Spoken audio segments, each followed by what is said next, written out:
Hey, hey,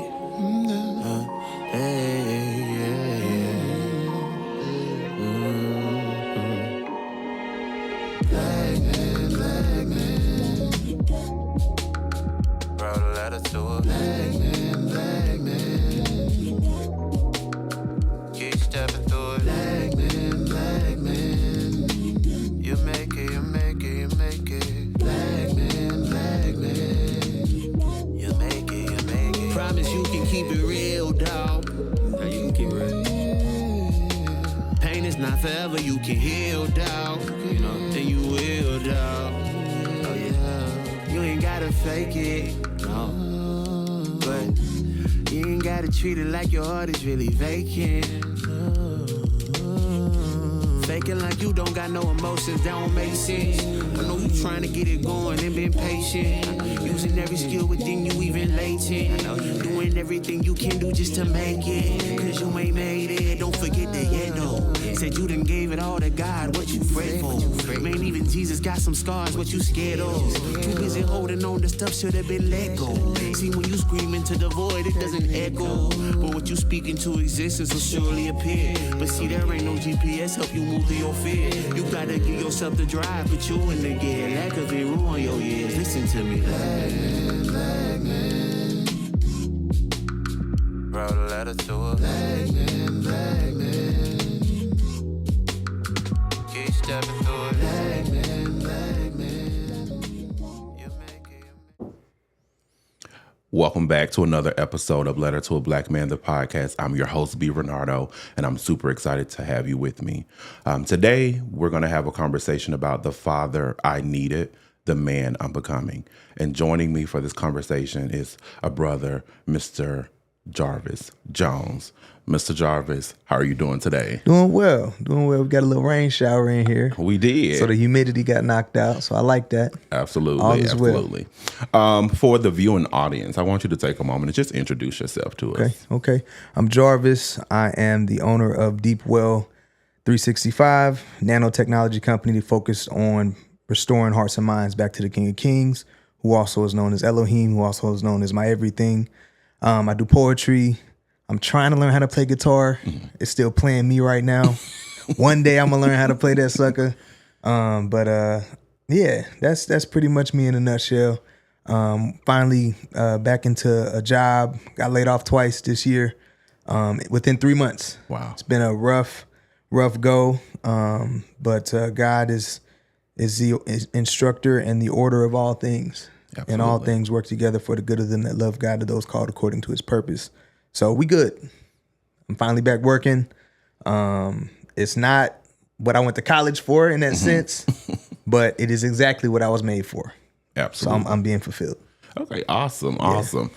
So we are going to have a conversation. And honestly, I think with the conversation that you and I will have, I've always desired to have this conversation. And it's about fathers. Right. And, you know, of course, with Father's Day coming up, this will air on Father's Day. Okay. It is not anything to bash a father. Yeah, for sure. But it's to speak our truth. For sure. And I don't know how this conversation will go. I really don't. But yeah. I am excited that you agreed to have a conversation with me. And again, the title of this episode is The Father I Needed, the Man I'm Becoming. So what I want to start by asking you is, if you could sit across from your father right now for 5 minutes, what would be your first question? Coming out of the season that I'm coming out of, being a desert season as it was, I think the funny question I would ask him is, why didn't you tell me it was going to be? Why didn't you tell me it was going to be this hard? Just life in general. It's almost like, if I'm talking to him, it's almost like you protected me from the evil parts of life, which every good father does. But at the same time, it's like, how do you introduce? And I'm not a father yet. So I have these thoughts. I have these conversations with myself. How would I father? How would I start fathering? I had a friend just ask me the other day about, she took some boys in or whatever, and she was asking me about how to deal with them, about puberty and stuff like that. And I'm like, I'm honored to be having conversations like that now, as I don't even have kids of my own yet. But I think that's one of the things I would ask him is, why didn't you tell me it would be this hard to be and forget about black man, just to be a man in general is tough. It's tough in this modern world. There's distractions everywhere. How to define success. Success for me used to be getting my father's nod. Used to be getting validation from my father. And those were things that didn't really get addressed until after I left the house. Okay. Which a lot of things don't get addressed till after you leave the house, it seems. But yeah, that's what I would ask him.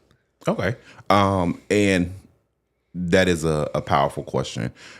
So, and correct me if I'm wrong, based off of how you answered that, your father was in the household, present, but you still wanted more from him. Oh, like definitely. You wanted questions answered. Definitely. I didn't want to be put in the pigeonhole that I was put in. I want to know how much the light bill costs. That's how I would want. I think. It's hard to say because I don't have kids, right? It's hard to say because I don't have none of my own. But it's, man, there's so many thoughts. He did a great job, though. Like, I don't want it to be misconstrued. I've been in opportunities like this before, and I have not straight up looked at the camera and stated, Dad, you did amazing. You're an amazing man of faith. You showed me so many things on how to be consistent, on how to love, how to speak out, and to be strong in the faith. Some of the most amazing lessons I've ever received come from him, just watching him and how he moves. So, okay. Yeah. So, and what I will say is I truly appreciate and respect what you just did. Sure. So what I will say is, I think in this conversation, what I am feeling that is probably going to happen is it's going to be almost like a tug of war. Yeah. And the reason I say that is because I'm sitting here with a person who had their father in their life and, you know, still as a young man had questions. Right. And then I'm the host who my father wasn't in my life. Okay. So that's what I mean by it's going to be a tug of war, because what I do appreciate is that you praise your father. Yeah. And I don't want to be the Debbie Downer or the negative person. Sure. But my response is probably it's gonna be a little bit more drastic because he was not in my life. Yeah. So to answer the question that I asked you was if I had to sit across from my father, and I'm saying my sperm donor, my biological father, if I had to sit across from him, my first question would be why? Why? Simple as that. Why?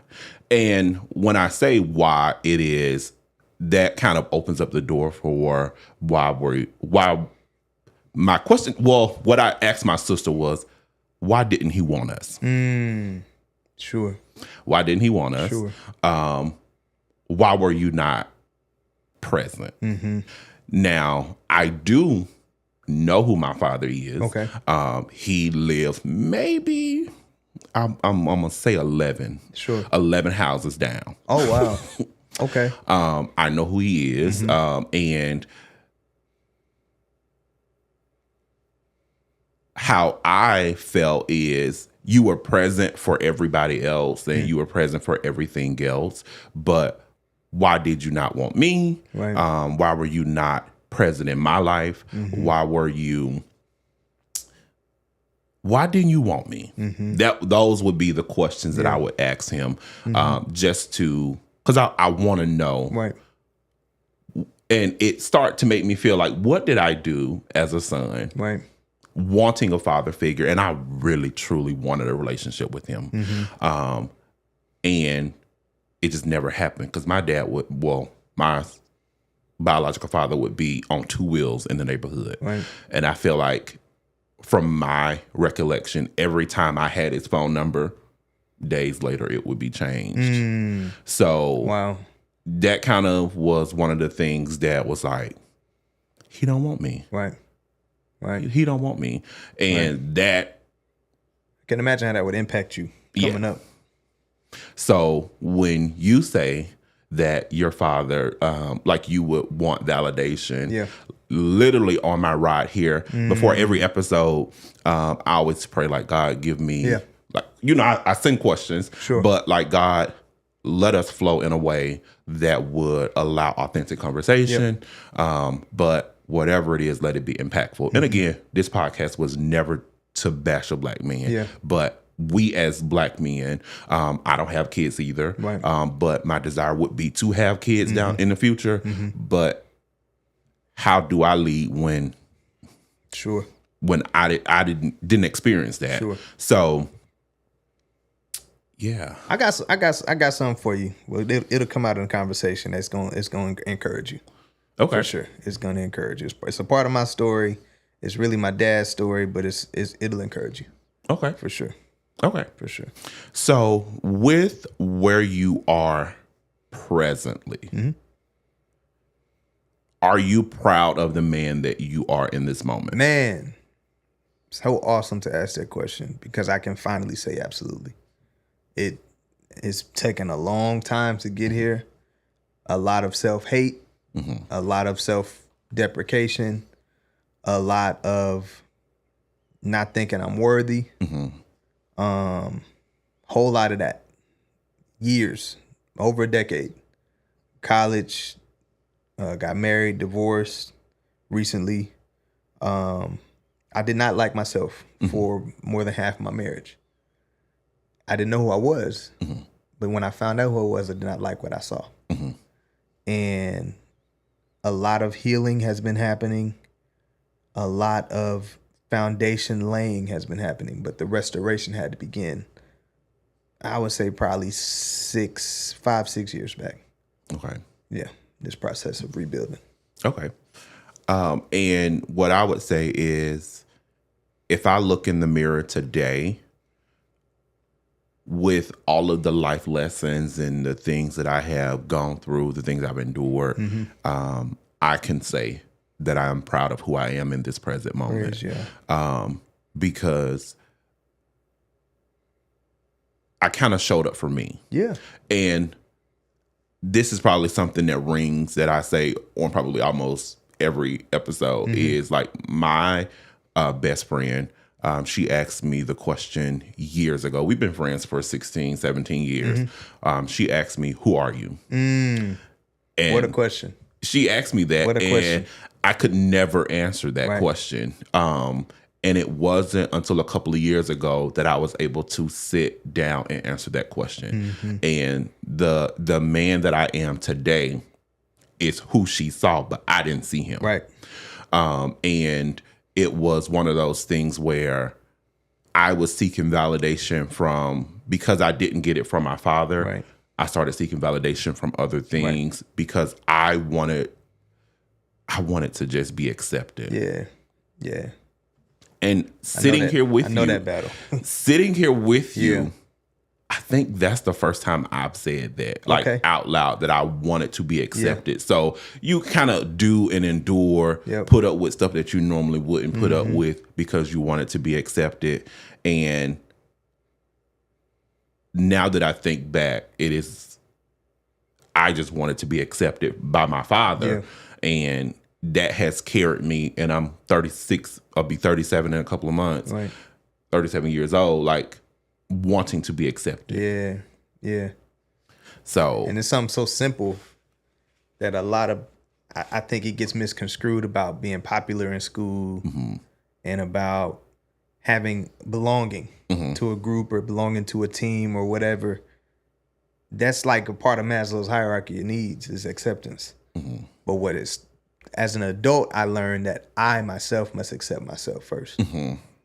That has to happen. And without that, it doesn't matter what validation you get from anybody else, anywhere else. If you don't accept yourself, something I say a lot of times is you are your closest neighbor. I am my closest neighbor. I got to take care of myself. I got to talk to myself with more respect and more care than what I do. Sometimes our thoughts are very negative toward ourselves naturally. And that's a sign to me of trauma. That's a sign of unmet apologies. So it's very important that we accept ourselves. Wherever our decisions have led us, wherever our choices have led us, you might as well accept where you're at to grow. That's the first, to me, that's one of the first steps in growth, is accepting where you are and who you are. Absolutely. So that brings me to a question that I have for you is, when you sit in this moment and you think back, first, would you consider your father a superhero? Man, absolutely. For the things that he endured in his childhood, coming from a very large family that he came from, not having a father figure present, his brother had to take kind of that role for him. Absolutely, because he defied the odds. Military man over 20-something years, man of faith, 2 kids, me and my sister, fairly decent individuals. Haven't had no run-ins with the police, anything like that. I would definitely say that he outkicked his coverage. Okay, for real. From what he was given, the deck of cards he was given growing up. Yeah, definitely. Okay. Now, if I had to answer that again, be a little different, I'm sure. It's definitely a little different. So when I asked you, do you consider him to be a superhero? Depending on how you would have responded to that, would have led me to another question. But because he was your superhero, I can't ask the part 2 of that. Yeah. But for me, I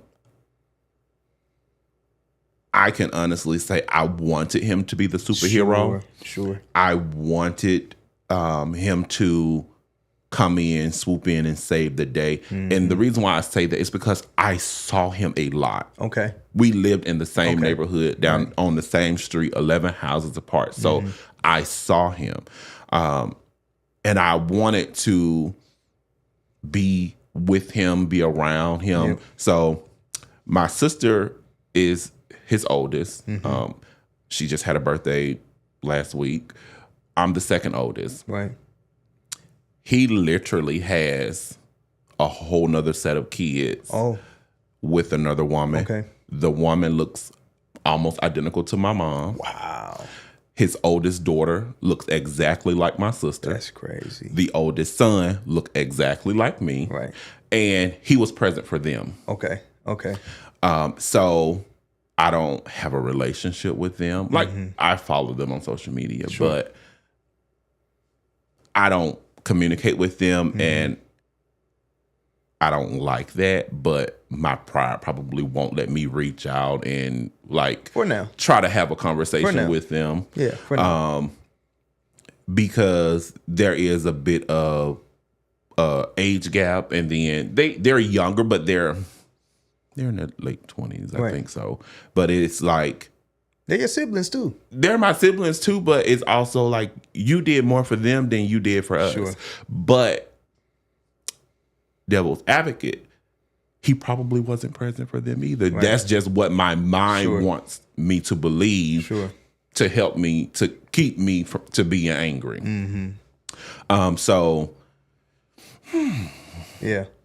I think from what I'm hearing from you, I think before you will get into a position of being a father, being a husband, being a father, I think this is something that you definitely are excited to dive into and deal with, which is why you came up with this episode. Truly, is to do some work. Do you think that? Absolutely. Absolutely. Because it's an albatross on you right now. It's to me, in order for you to become the man that God desires you to be, He wants you to remember how special you are, with no holds barred from anybody else. Just because your father made the decisions that he did, don't mean that you aren't special. My therapist just had me watch this video. The graphic pack is awful on it. It's like, I'm talking about, it's so bad. Like, oh man, makes AMD and NVIDIA look like kings for real. But It's by author Max Lucado. I'm sure you've heard of that name before. Max Lucado. It's called You Are Special. And when we leave here today, I'm gonna send you that. It's like 24 minutes long. Okay. And it's gonna bless your soul. It's gonna bless your soul for sure. Okay. Yeah. Take me back to growing up with your father and how you saw him leading that helped you, or nuggets that you took from how he showed up for the family to help you navigate to the person that you are now. Yeah. There was never any quit in him. It's annoying almost how he was. But I never knew him to be one to give up. Ever. I don't care what he's facing. I don't care what me and my sister try to throw at him. I never saw him give up. He's always been a man of mission, a man of motives, a man of good intent. And he really amazed me because he didn't have an example growing up. That's part of his story for me that really makes him a superhero, because he did not have what he was for us. He didn't have that consistent presence. He didn't have that. And sometimes he made some mistakes. You know what I mean? Sometimes I got spankings and I probably shouldn't have got spankings. But he was consistent. And I think for young men or men watching this today, like, one thing I would want them to take away is, as a man, you must be consistent. Because a man is an example, is God's first example of himself. And God is consistent. I don't know if I said it. God is consistent.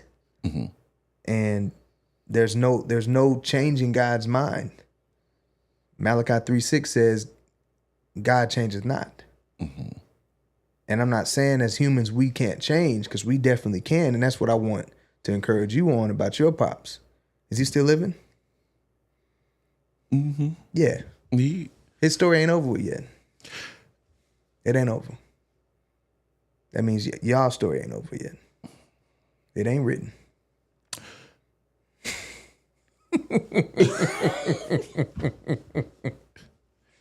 And I find that funny, Yep. just a little bit, and not out of disrespect. No, but you good. I find it funny because I would say it hasn't happened much this year. Sure. But last year he weighed heavy on me. And I'll go back to, I'm from Alabama, and he's from Alabama as well. So remember that 334 is the area code? So he used to come around, and I would honestly just get disgusted with seeing him. And I'm just being honest. Because him and my aunt, him and my mom, like, they're cool, and I'm your son, and you barely speak to me. Right. And you know, it just, there was this scene that I just did not want to be bothered. I can remember I was in the process of wanting to get a car and all of that. And every time I tried to take one step forward, I would get knocked back. But when I get knocked back, I would see a vision of him, or like something that would bring me to remember him or who he was. And I was like, I'm not doing this. I'm not doing this. So I was in my younger days battling, like, I'm not, because I was determined I was not going to forgive him. Right. And I ended up writing a letter. Okay. To him. Letters to a black man. I think it. Okay, I see what you did there. Wow. It's been happening. So I wrote a letter to him back then. Okay. And I gave it to him for Christmas. If I'm not mistaken, I want to say his favorite football team is Auburn. Okay. My mom worked at a restaurant, and she had got some souvenir glasses they had in the time. So I wrote him a letter, and I put it in the Auburn glass. Okay. I was not expecting to see him, but it was a letter of just, I forgive you. Yeah. Like, it was a letter because I felt like the things that I was trying to do were not happening because I did not forgive him. And I wrote the letter to him. You really just shook me up with it, but okay, I'm gonna come back to that. I wrote a letter to him, and my mom didn't know, my aunt didn't know, like nobody knew, my sister didn't know. And just so happened he shows up to our house on Christmas. Okay. And I go and I grab the cup with the letter in it and I give it to him. But in the letter, I started out with "to whom this may concern." It wasn't no "hey pops, hey dad," to whom this may concern. Right. Petty. Petty.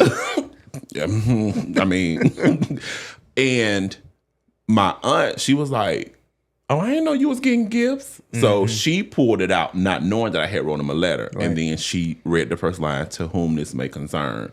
And she was like, "Oh, it's not for me." So she folded it back up, put it back in the glass, and she was like, "That's yours." Yeah. And what in that moment, what he took the letter. He didn't read it right then. He took the letter. He ended up reading it, I think, a couple of days later. And he told my aunt he didn't know that I felt the way that I felt.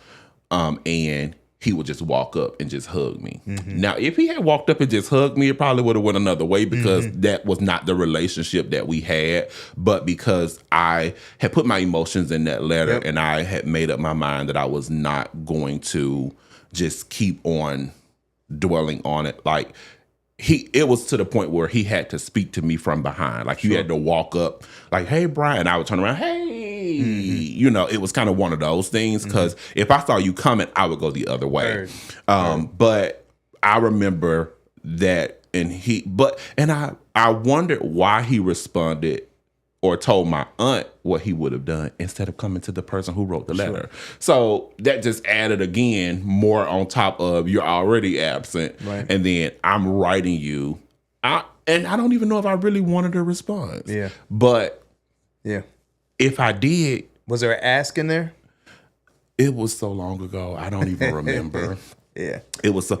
But I would say shortly after that, I ended up getting a car. Okay. Because I was tired of waiting on people to do for me, take me places. Like when I would go to the barbershop, my mom would want to sit at the barbershop all day because you know it's the 10-hour process at the barbershop. You get there 8 o'clock, you're not leaving till 5. Especially the times before appointments. Before them appointments. Listen. Yeah. So it was once I released it and I just let it go, if he was to come up to me now, I've always wondered what would that look like. Right. Would I be able to have a conversation with him? Would my emotions come back? And I don't know. I don't know what that would look like. Yeah. But being in that space, just forgiving him,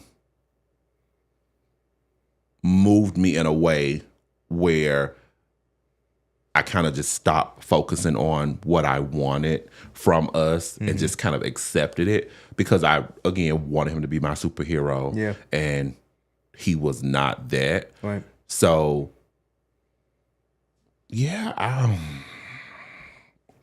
Would you say that level of forgiveness from the teenage you, does that still exist in almost 37-year-old you for him? Or has the forgiveness expired? Sorry.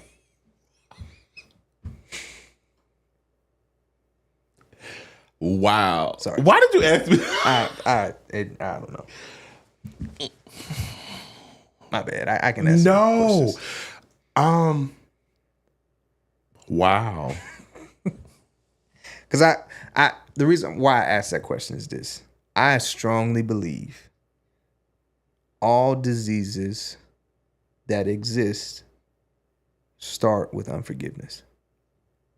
I have a strong belief in it. I think Harvard or one of those big time schools did a study on forgiveness. And it found that folks that live by forgiveness are less likely to get terminal illnesses. So I asked that question about forgiveness expiring because it's so important in my mission to ensure people know how to say I'm sorry and how to receive apologies. How important that is. Because I don't want you to get ill from not forgiving. As simple as it is, it's so powerful. Even with me and my ex-wife. She ain't been able, there's no hold on me anymore with that situation because I fully forgive her and I fully forgive myself. Same thing with my pops, same thing with my moms. There's power in forgiveness, a great power. And I want you to be free from the things that are holding you hostage when it comes to that space. So that's why I wanted to ask you that. My bad. Actually, I'm not saying my bad. I'm happy to ask that. Like, I'm sitting over here and that really kind of, because when I think about it, and to answer that question, and you really messed me up with that one. Like, I'm not going to. Sheesh. You really messed me up with that one because as you were talking, I'm sitting here and of course I'm sitting and I'm dealing with myself. And I do feel like the forgiveness had expired. Because I feel like it expired because now that little boy is wanting these questions answered. Sure. But I also feel like it's not my responsibility to go and seek these answers from him. Right. Because does it bother you like it bothers me that you have an older son out here? I feel like I'm in a successful place. Not where I want to be, but I'm further than where I would have been. And are you proud of me? Because I watch shows and I see how fathers show up in their children's lives. Sure. And I always wondered what that would look like for me. And because that has not been my experience, you know, you kind of brush it under the rug, but the fact that you just asked me that, like, okay, you 2 strikes now. You 2 strikes because now sitting here, it expired. Yeah. Because now, like, my emotions and stuff, it's tied back up into, why were you not here? And then, of course, Father's Day is literally the day that this airs, it will be Father's Day. So this is next week. And I see how other people are with their fathers and other people go out for their fathers. And that's not my story. And that's not my experience. So, okay, you got me. That wasn't the intent. Well, no, but I appreciate that. And again, in all honesty, I've not had a conversation with any. Me and my sister will have a conversation, but that's just us and our feelings and us being adults, and we're wanting this. But just, I've not had a conversation with anybody about fathers. Right. I let people do what they do with their fathers, and when something happens, I just back out. Right. I bow out gracefully because I don't know how to respond to that. But yeah. Yeah, I encourage you, man, just to not give up on the process of growing that forgiveness for him continuously. Because for me, with my pops, it's almost like, and I saw this video on socials yesterday, I want to say, and clearly it was for this reason right here, but it's crazy how God works sometimes. Listen. But parents are humans. And not realizing they have proclivities, they have insecurities. They are just like us. They poop, they fart, They have egregious things about themselves that they've went through, that they've endured, that make them who they are. Scars. Mm-hmm. My favorite movie is Across the Spider-Verse. Everybody has spots from their past that make them who they are today. Mm-hmm. The beautiful thing about being a son of the Most High is our DNA gets to change. Our complete makeup is changed by accepting the Messiah's way,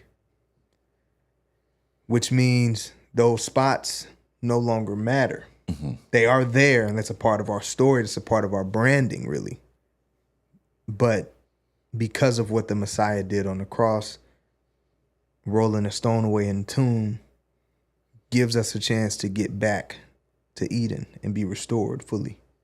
So I want you to know, and I know our time is probably starting to tick, tick, tick, but even though your earthly father did not fulfill the role in your movie of being a hero, you have a heavenly father that cherishes you so. He's allowing yourself to heal from the wounds of not having a father. You have a gaping hole, which gives you an opportunity to seek God about being your father fully, more than other folks. Some folks are wrapped up so much in their perfect life that they don't have room for God. You, on the other hand, because of your hole, you have room for God. And I want you to understand how much of a gift that actually is. Because when people's lives go perfectly, there's no need for God for a lot of people. So you have a great opportunity to really dive in there and to understand who Elohim Avinu or Avinu Elohim, I don't know which one to say, is Father God, is really for you. And he loves you so. He ain't never letting go. So as you dive into this and become the man that God wants you to become, take, I don't want to say pride because pride is not a good word, but take courage that you had that hole so you'd be more accessible to God. And with you saying that, like I receive all of that, because what came to mind when you were saying that is maybe what I thought my life would be if I had the Father would not be the best life. So it is, maybe I had to go this route of knowing who he is, knowing his name and all of this, but me growing up without him to be this person, to be in this moment. Because again, we all know, like, God knew us before we were in our mother's womb. So he knew in this moment who I needed to be. And I'm not saying it and I hope you understand, like, I'm not saying it in a bad way, but maybe he was not supposed to be in my life. Yeah. So that kind of is like a self-reflection, and that's what I heard. Maybe he wasn't supposed to be in your life. As a hard truth as that is, absolutely. Why? Because it happened. And there's God's divine will and there's his permissive will. And a lot of times we live in the permissive will by saying we're in partnership with God, or you're going to choose to do this, and God's just going to say, okay, well, you're going to go ahead and have your way. It wasn't his divine will that you didn't have a father. It was in his permissive will. It happened. And he allowed it to happen. That doesn't make him any less good. But that does make you more vulnerable to receive him, more likely to be in touch with him. That's what I think a lot of people don't understand about emotions and going through challenges. It puts you in a position to be dependent on God or something, unfortunately. Absolutely. Yeah. I thought we were just going to be in here having a conversation. You came in here and done. You came in here and wrapped me up. But I truly appreciate it, because things happen how they're supposed to happen. Always. Always. Things happen how they're supposed to happen. And which is one of the reasons why I pray like before every episode, because I want it to be something, because maybe the questions that I had wrote down were not the questions that needed to be asked, because you never know who's going to be listening to this episode that is going to take something or need something from this. And then it was already, because when we first met, like, and we were talking about like what our theme was going to be, it was kind of in the point, and this is probably just the way I perceived it, that your father was not there. So I thought it was going to be one of those episodes, but I was quickly checked when you did the introduction, and that's why I say that it's going to be like a tug of war, because your vision of a father or your story of a father is not my story, and your experience is not my experience, and you're talking from a point of view that you had him. I'm talking from a point of view, I saw him. I saw him, but I didn't have him. And don't get me wrong, in all of our conversation, I do want to acknowledge like my stepfather. So I have a brother that is right up under me. His dad stepped in, stepped up. But even in that, is not we don't talk every day. But he does check on me. He has claimed me as his own son, and he's been present. And I kind of take a little bit more from him. Would I like us to talk a little bit more? Probably so, but then I understand. And I think what I'm sitting here realizing is I have to get out of my head. Because although he's my youngest brother's father, he was still present and he still accepted me as his son. And I don't want to put the weight on him because it's not his responsibility.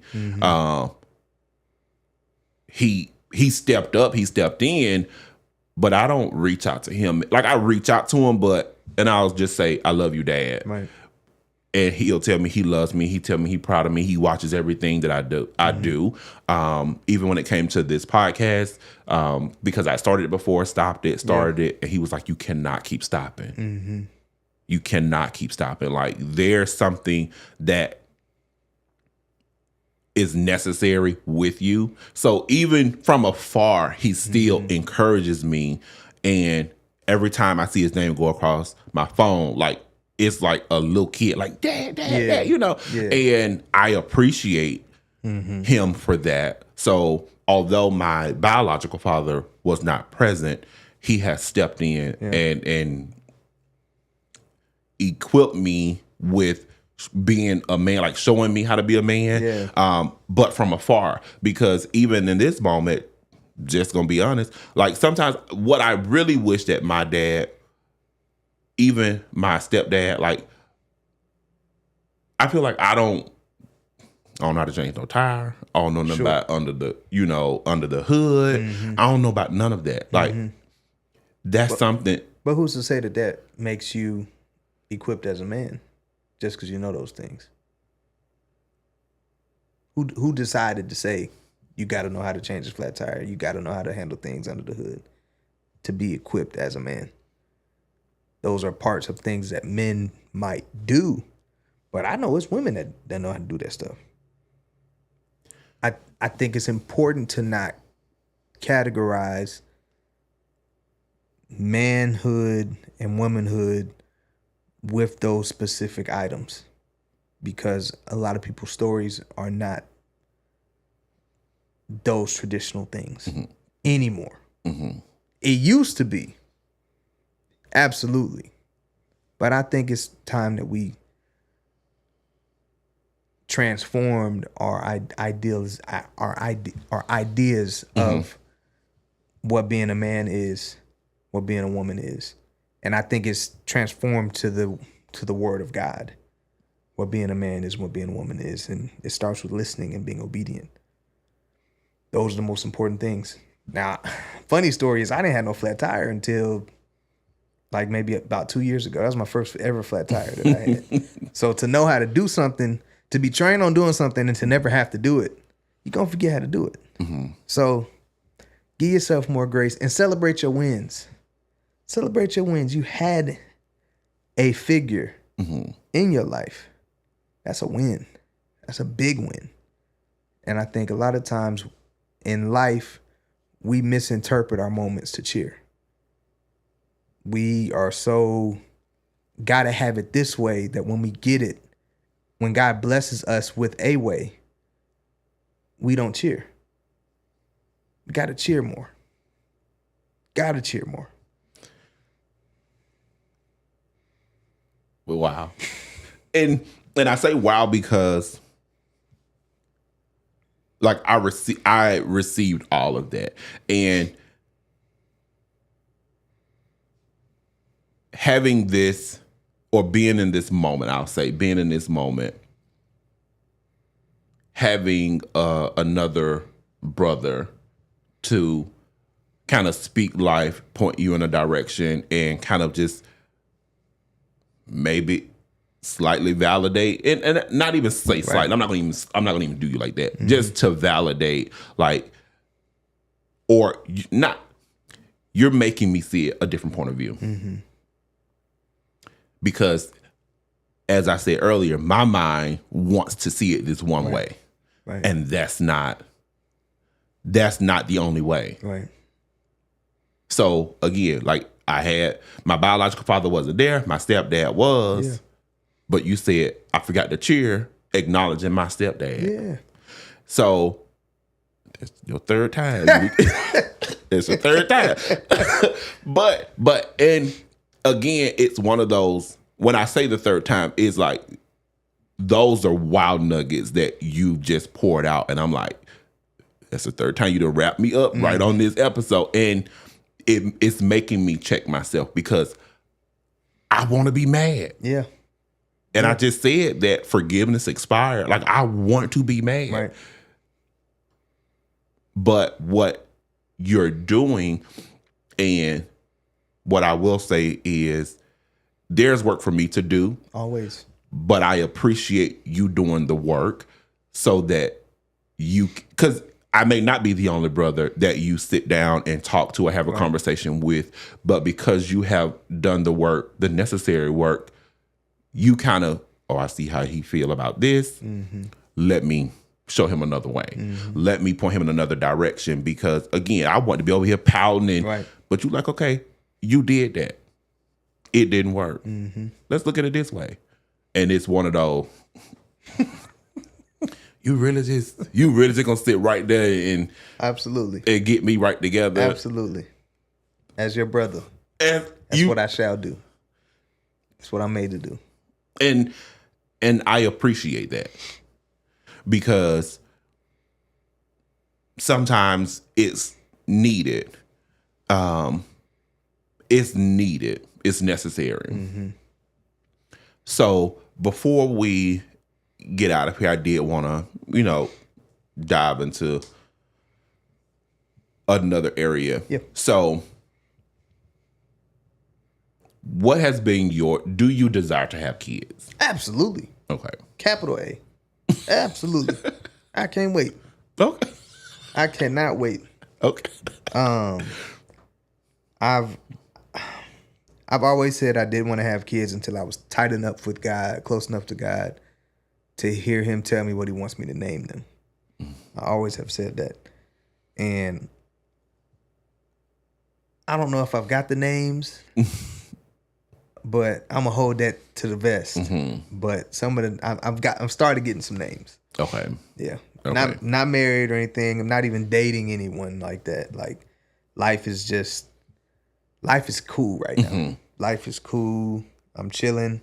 I have been on a few dates or whatever, but I'm not rushing anymore. Okay. And it's a great place to be. But absolutely, yes. Okay. From what you learned growing up and like with your father being present, do you have any fears about having kids? Being that, short answer, as one of my homies used to be like, Can you just answer yes or no to the question, please? Yes. That being said, the way I look at life now, it allows me to not have as many fears. Mm-hmm. And that's because I'm going to live my life in a way that I'm not going to give the enemy any chance to wreck anything. Because I'm only going to live my life by how I know God wants me to live it. Mm-hmm. So the fears of divorce. Well, I've already been divorced, so now I'm not afraid of that anymore. It's happened. The fears of not being happy in a marriage. That's already happened. And it happened because I was not sure of who I was personally. I didn't know what I liked. I didn't know what I disliked. I know that now. So is there fear of not creating a life that they can be successful? I'd be lying if I said that there was, because I'm not afraid anymore. There's no fear at all. The question is if it's in God's will for me to get married again and to have children. That's the only question. Okay. The only fear might come up and say, well, if that's not God's will, am I okay with that? And I would have to say, I think so. I think I'm okay with that. Okay. Because I can get involved with nonprofits with kids. I can still make impact. Life doesn't stop just because you get told no. Don't have to stop. Okay. I appreciate that answer. Yeah.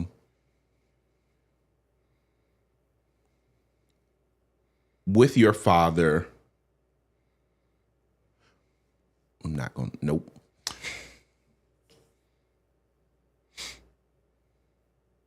What's one thing, if you were sitting and having a cup of coffee with your dad right now, if he drinks coffee, what would you share from your heart to let him know that you appreciate him? Okay. I would tell him straight up, like, Pops, you made mistakes, but the mistakes weren't near as bad as you think. You did an amazing job raising me and my sister with no example whatsoever. I'm thinking of Kevin Durant and his mom talking about she the real MVP. He really, I would really tell him that despite all odds and despite the way me and my sister's lives have turned out, would he have loved to see me play baseball professionally or something? Of course he would have. But God's will is still done. And I think a large part, not to get off the question, I think a large part of existing in this earth and doing the will of God is not canceling out God's will in other people's lives. So as a father figure, to not cancel out God's will in a child's life, to not hinder them or put them in some cumbersome experience that they don't want to choose God anymore. That alone is success. So I would tell him that you're amazing. I don't tell you that enough. I don't appreciate you enough. But for the remaining years that I have you on this earth, I will cherish you more. I will value you more. I will tell you that you mean a lot to me more. Yeah. That's powerful. I know in the beginning you mentioned that you did poetry. Yeah. Have you wrote a poem, or have you did a poetry piece? For my pops? Yes. Nah, there was a piece that I'm gonna probably do related to my pops called Dolphin Tears. His nickname was Dolphus growing up. But I have not wrote a piece particularly to him, related to him. That's something that I think I will do. Probably make a song about him too. Okay. More than likely. Yeah. Okay. Well, you definitely helped me out a little bit more. Praise God. And I know that there's work that I have to do on my side. Always. So I appreciate you calling it out in the capacity in which you called it out, which was you made me kind of check myself. I must have upped some type of energy.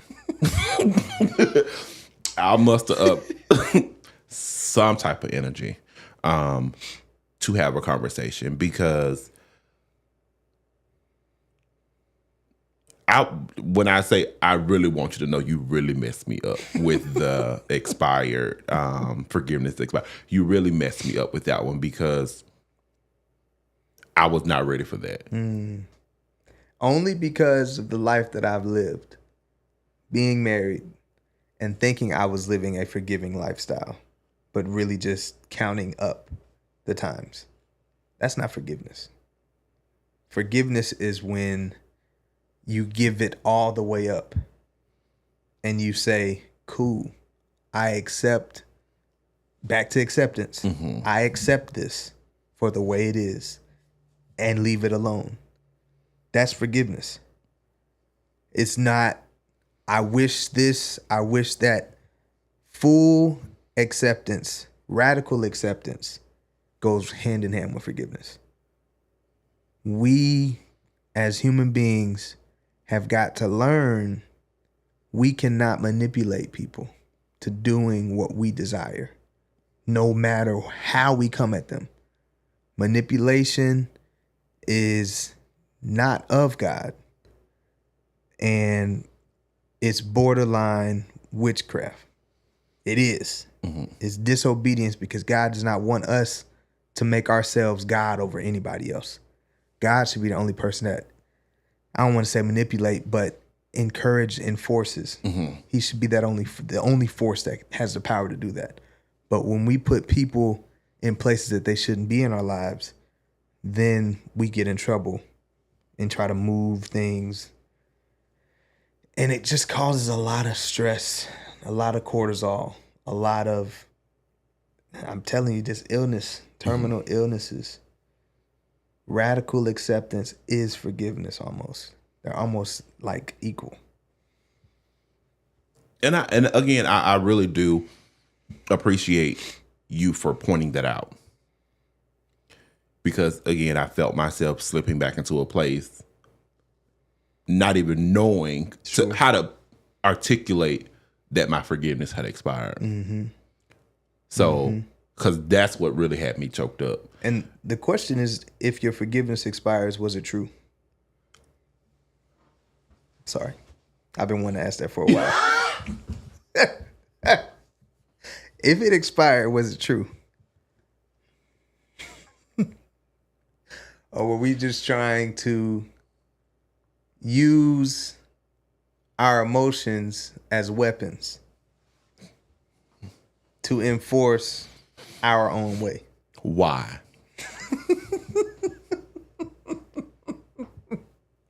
Oh, gosh. My bad. What? My bad. Why? I have been wanting to ask that question for a minute. Well, you should have got me earlier with that one, because, like,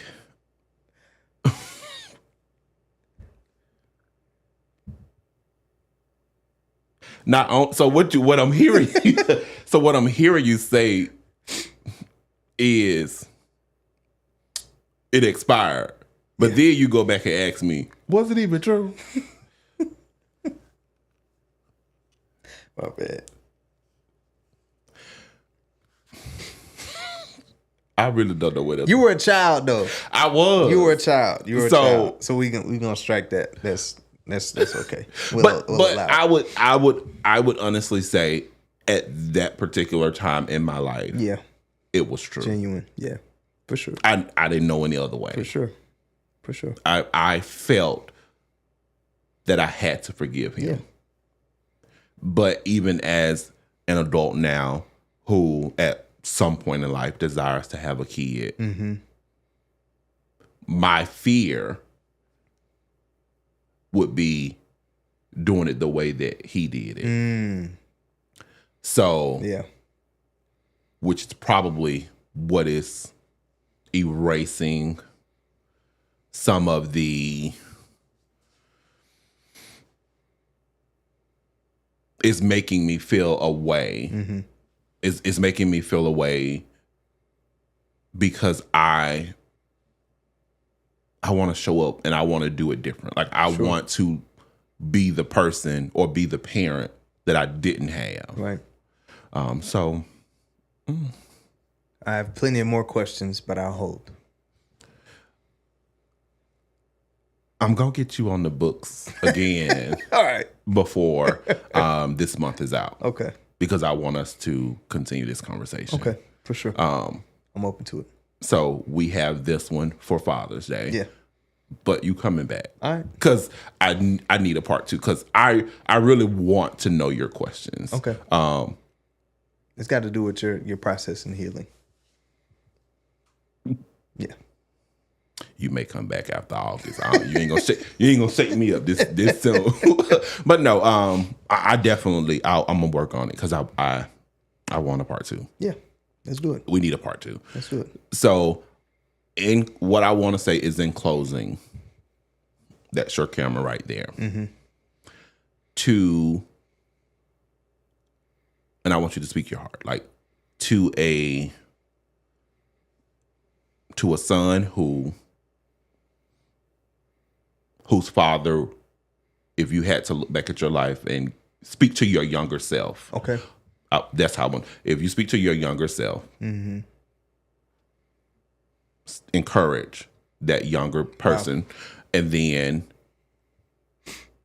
a father out there who has did it the way that your dad did. Mm-hmm.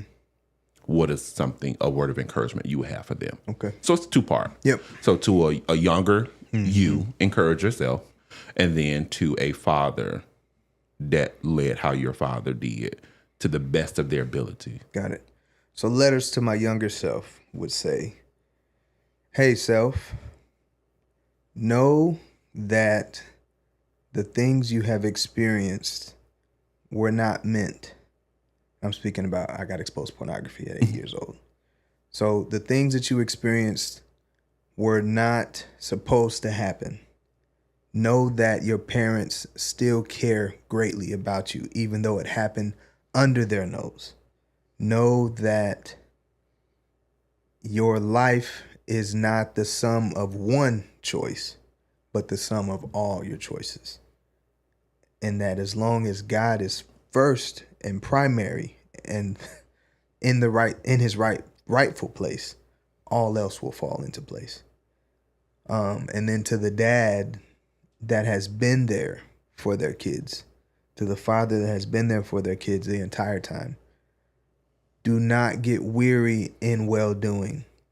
Know that you are not their God, but that you push them towards God. And that's what made you so valuable, because you showed us, or you showed them, the way to the way. That's what matters. Remove your expectations of success. Remove your doubts of what you did wrong. Know and trust the God that you put into them, training them up in the way that they should go. They won't depart from it. Trust God's word is true. And that will give you peace. I appreciate that. Mm-hmm. Now it's my turn to do it for a younger me. Mm-hmm. And then to a person who knows who their father is, or even don't know, but the impact that it has. So go ahead. Let's go. To my younger self, you gonna be all right. You're gonna be all right. Life is gonna come at you all different ways, but what you will do is you will keep your head above water. Your support system will be great. And you will gravitate to people who will pour into you. So you're going to be all right. Maybe your father wasn't supposed to be in your life. Maybe you were supposed to learn life this way. Forgive yourself. forgive yourself. To the father that is or was not present,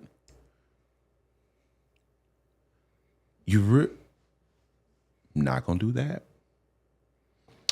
The impact of not being there, it does sting. And it takes more for you to pour into who you've created. Maybe you didn't know the way, maybe you were not taught the way, but it's time for you to do it a little bit different. Show up differently, because you never know what impact it would have on someone. We all have to do the work. The work is necessary, and it's going to help shift the son and or daughter that you created. So be present. Stay present. And again, Mr. Jarvus, thank you. Yes, sir. Thank you for the conversation. Thank you for just getting me right together. I'm not going to even lie to you, but I really do appreciate it. And I'm definitely going to work out. So I'm going to send you some information because I want us to connect again. Okay. Do you have any closing remarks, closing words? I would say to anybody out there who has father wounds, which is every person that's watching this, because nobody had the perfect father. We have the perfect father. We have access to the perfect father. And his name is Elohim. And he created all things.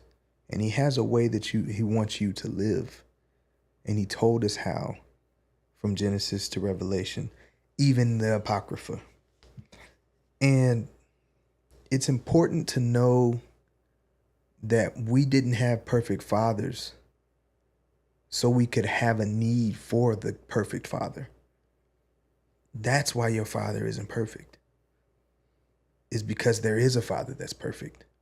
Because Adam and Eve made the decision that they made for us. We were born in this world with a tainted heart, and we need new ones. And God will give us a new one if we ask and if we're sincere and genuine. But the father wounds that we have are supposed to lead us to the cross or the tree. It wasn't really a cross, it was a tree, but that's hyperbole at this point. But allow your wounds to lead you to the King of Kings. Allow your emotions and things to lead you to the King of Kings. And find rest in that. True happiness is rest. Be restored. That's really the other reason why the Messiah came down. First, to deal with our sins, and second, to restore us back to Eden. That's the perfect story. Thank you so much for this conversation. And I look forward to part 2. Yeah. Me too. Happy Father's Day to all of those fathers. Happy Father's Day, Pops. Happy Father's Day to my stepdad. You've been great. You've been amazing. And I truly love you. This is another episode of Letter to a Black Man, the podcast. Again, I'm Vernardo. This conversation was the father I needed, the man I'm becoming. And we're definitely going to dive back into the man that we're becoming in part 2. Let's do it. So stay tuned. Until next time, we're out. Shalom.